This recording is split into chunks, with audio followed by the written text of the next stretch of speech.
Hi everyone, and welcome to today's lecture on nerve impulse transmission. Nerve impulses are the electrical signals that allow our brains to communicate with the rest of our bodies.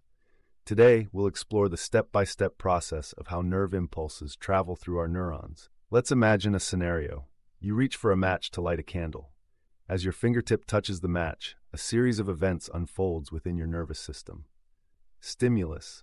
The heat from the match triggers a change in the environment, which is detected by receptors in your skin. Dendrite. These receptors send an electrical signal to a dendrite, a short extension of a neuron that receives signals from other neurons or sensory receptors. Cell body. The dendrite transmits the signal to the cell body, the main part of the neuron that contains the nucleus and other essential components. Axon. The cell body then passes the signal along the axon, a long, thin fiber that extends from the cell body and transmits electrical signals to other neurons or muscles. Axon terminals.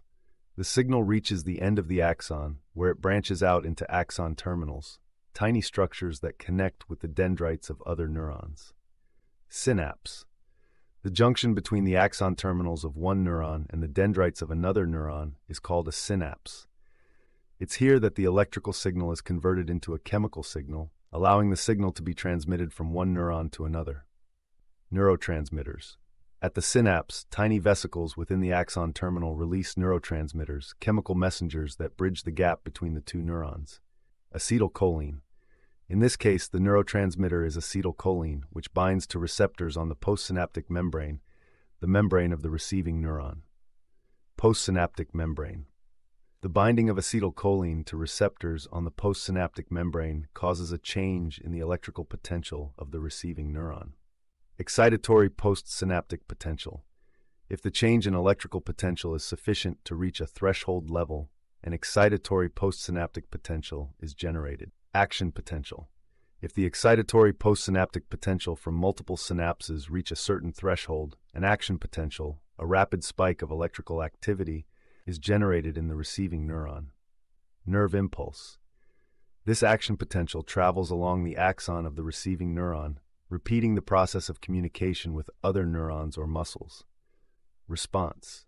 Eventually, the nerve impulse reaches the appropriate muscle fibers, causing them to contract, and your hand instinctively pulls away from the hot match.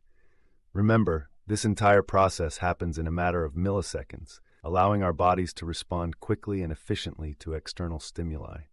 Nerve impulse transmission is the foundation of our nervous system's ability to send and receive information, enabling us to interact with the world, make decisions, and move our bodies. Thank you to all our amazing subscribers who've been with us on this journey.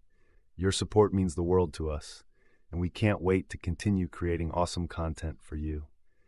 If you haven't already, take a moment right now to hit that subscribe button below. It's super quick, absolutely free, and it makes a huge difference for our channel. By subscribing, you'll be the first to know when we drop new videos. Whether it's anatomy, physiology, pathophysiology, or any other nursing course, you won't want to miss it. Plus, it helps us a ton in creating more content that you love.